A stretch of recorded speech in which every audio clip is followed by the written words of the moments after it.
She could feel her blood beginning to boil as the manager addressed her son in an unbelievably rude and unsavory manner. When she heard what they had said, she was totally lost for words. She was told that they would be required to vacate the premises immediately if she showed even a semblance of defiance. Her scorn had never before been so striking. But before we start our story, smash the like button, make sure to subscribe, and hit the notifications bell so you won't miss any new stories. During her stroll to another nearby restaurant, she couldn't help but internally revise the incident over and over. A terribly impolite waiter condescendingly shook his head at her son after taking but a quick glance at him. As he scolded the poor boy, "You cannot wear that here." With a warm smile adorning his face, young Callum calmly questioned, "Why not?" He was ordered to exit by the waiter, who clearly wasn't interested in joking around. When Cindy eventually stepped in, everything suddenly changed for the worse. She would never, in a million years, stand by, allowing her young son to be mistreated in such a manner. "It is totally unacceptable to talk to my son in that way and get away with it. I would like to speak to your manager about this issue." After the waiter aggressively left, clearly in the midst of a fit of rage, Joan collected her thoughts and considered what she would say next. The manager appeared what felt like hours later. Assuming it was an apology, she allowed him to speak freely. Nevertheless, he peered at his shirt in utter disdain. "We can't allow him to wear that here, ma'am." She was appalled at their apparent madness. With her hands tightly gripping the steering wheel, she was beyond seething. A simple t-shirt could surely not be used as an excuse to kick out a pair of paying customers. In order for everyone to understand how this restaurant operates, she would make very well sure that everyone she knew fully understood everything about the exchange. Her expectation was that a landslide of sympathetic comments would pour in on social media. In contrast to this, people appeared to largely agree with the manager. It was simply inconceivable in her fury-filled mind. Her values were completely undermined in a seemingly orchestrated manner. The rude and seemingly endless comments ravaged her spirit as a mother as she begrudgingly scanned through the heaps of comments. Motherhood appeared to be a totally alien concept to them all. By making certain that everyone understood her poor son's unique position, she retaliated against the opposing collective. In order to support her beloved child, Cindy Ackerman was more than prepared to do whatever it would take. Callum was born, and she vowed that he would be forever protected by her. She grew up with her aunt and uncle in Ohio and never ever felt anything akin to unloved. Them doing the absolute best they could do for her was always a given. There was something unnervingly off, however. She never felt that her aunt and uncle loved her as her parents would. However, no matter how hard or how long they tried, there was always something lacking in her love for them. Even though she still loved them deeply and unconditionally, it was beyond important for her to make sure that her child always knew what it was like to be loved infinitely by a parent when she finally became a mother herself. Although things wouldn't always be as easy as they were at the time. It was in a tragic car accident that both of Cindy's parents unfortunately passed, and Cindy resultantly became orphaned. It was just a matter of time before her loving aunt and uncle would take her in. Even though she could not recall much about her parents, growing up without them still hurt her deeply. Her desire to become a mother stemmed from this. Then she could and would make sure that her child would never have to experience similar feelings. The dream of becoming a mother was the most important thing to Cindy. She read paternal magazines and baby books most of her life growing up. She was just one step away from achieving her goal when she encountered a problem. There wasn't a fairy tale love story in Cindy's future. Cindy's dreams would be put on hold when she learned something about herself during her teens. When Cindy was at the ripe age of 16, she discovered something unexpected about herself. It just never seemed to work out for her when it came to personal relationships. Once she finally realized why she wasn't close to her boyfriend, everything started to make sense. Cindy discovered she was asexual after years of self-reflection. The idea of being with someone never appealed to her, but that never stopped her from achieving her dreams. Without distractions, She excelled in university, earning a degree in biochemistry and securing a well-paying job. With financial stability, Cindy took the path to motherhood in her own way, through a sperm donor. She was fortunate to conceive quickly, and after 9 months, her greatest joy was born. She named him Callum. 10 years passed, and Callum grew into a kind, well-mannered boy. One ordinary day, Cindy decided to take him to a new restaurant, unaware of the humiliation awaiting them. They entered and picked a table, expecting a pleasant meal.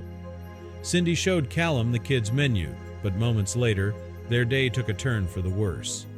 A waiter approached, smiling warmly, but his expression changed the instant he noticed Callum's shirt. His face twisted in disapproval. Cindy tracked his gaze and realized he was staring at her son. "Sorry, mister, but I'm afraid that shirt isn't appropriate here," the waiter said without hesitation. Callum's innocent eyes looked up. "But it's my favorite shirt," he replied politely, just as his mother had taught him. Cindy bristled. "Hey, you can't speak to my son like that. He's just a kid." But the waiter stood firm. Furious, Cindy demanded to see the manager. She wasn't going to let them treat her son this way. The manager arrived, expression cold and indifferent. "Ma'am, I stand by my staff. Your son's shirt isn't appropriate and we need him to leave." Cindy was stunned. Callum had worn the shirt many times before. Why was this suddenly an issue? She refused to listen to any more humiliation. Grabbing Callum's hand, she stormed out. He followed without question, sadness clouding his face. But Cindy had no idea this was only the beginning. The manager's condescending voice rang in her ears. "Ma'am, our establishment has a strict dress code. We cannot allow your son to stay." Cindy's disbelief turned to fury. "Are you kidding me? It's just a shirt. What's the big deal?" The manager's gaze hardened. "Ma'am, the message on your son's shirt is offensive and inappropriate." Cindy looked down, finally realizing what they were referring to. And in that moment, outrage flooded through her. "Are you serious?" she exclaimed, her voice trembling. "This shirt promotes love and acceptance. How can you find it offensive?" The manager's expression hardened. "Ma'am, we have policies and we reserve the right to enforce them. I suggest you leave," he stated coldly. Cindy's face flushed as nearby patrons glanced over, their curiosity piqued. The manager looked at Callum once more. "I'm sorry, but I stand by my staff. Your son's shirt isn't appropriate. We need him to leave," he insisted. Determined, Cindy took Callum's hand.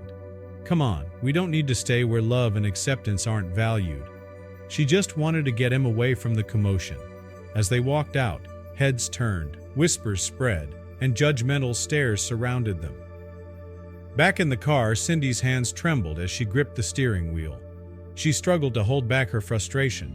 Motivated to take a stand, she wiped away her tears. "I won't let them get away with this," she whispered, determined to fight for justice. She turned to Callum, seeing the sadness in his eyes. He was probably blaming himself. She put on calming music and handed him a treat, trying to soothe him. She had never seen complaints about his shirt before. Maybe some people found it offensive, but he had a right to wear it. The manager and staff had no authority over that. Cindy refused to hear more abuse. "We'll find another place to eat," she reassured Callum. She had expected her frustration to make the manager reconsider, but he stood his ground. Callum followed his mother obediently.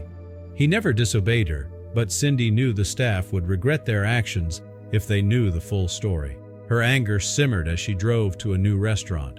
The drive-thru was the easiest choice, no confrontations, no stares.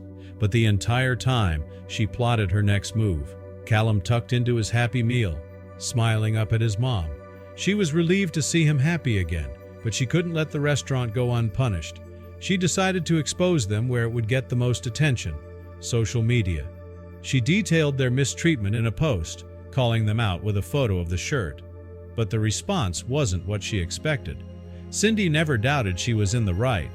The restaurant had treated her son unfairly, hadn't they? She believed people would rally behind her, condemning the staff. But as she checked back on her post 2 days later, she couldn't believe the response. Cindy's eyes widened. as she read the comments on her post. Many people justified the restaurant's actions, turning the blame onto her and her son. Was she really in the wrong? The green shirt had meant everything to Callum. She still remembered the day he begged her for it. She hadn't expected him to love it so much, but she couldn't deny him something that made him feel comfortable in his own skin. The words on the shirt read, "I may have autism, but I'm just like you." Cindy had never considered how others might perceive it. To Callum, it was a statement of pride, but the world didn't see it that way. It was clear that the restaurant staff and many commenters had misunderstood the message. They didn't see Callum. They only saw a word that made them uncomfortable. Cindy knew she had to set the record straight. She updated her post, explaining Callum's autism and why the shirt was so meaningful to him. She apologized for not making it clear earlier, but how would people react? Once the truth was revealed, the backlash against Cindy shifted. Sympathy poured in. The internet, once divided, now directed its outrage at the restaurant. The restaurant soon found itself in hot water. Their social media pages were flooded with criticism. The pressure became unbearable. They had to respond. An official statement was released acknowledging the situation and expressing regret. The manager responsible had been replaced, but they didn't stop there. They reached out to Cindy personally. A representative called to apologize, but Cindy hesitated before picking up. When she finally did, she was surprised. They had a plan to make things right. They invited Cindy and Callum back, assuring her that Callum could wear his favorite shirt without issue, but they had a surprise in store. When they arrived, a new manager greeted them warmly. "Order whatever you want. It's on the house." Callum's eyes lit up. He had never been able to order freely before, always sticking to a budget. Then, instead of a bill, Cindy received something unexpected, a $5,000 donation to Autism Speaks in Callum's honor. The restaurant wanted to show their commitment to supporting the autism community. Cindy was overwhelmed. The incident had started as discrimination, but now it was sparking meaningful change. Awareness and education had turned the situation around. Autism advocacy groups also reached out, offering resources and support. Cindy and Callum even became ambassadors for autism awareness, helping others understand the condition. The restaurant took their lesson to heart, implementing staff training programs and fundraising events for autism organizations. They turned their mistake into an opportunity for growth. Cindy's determination had led to something bigger than just an apology. It had inspired real change. As Callum grew older, he continued to wear his cherished green shirt with pride. He had faced adversity, but with his mother's unwavering support, he thrived.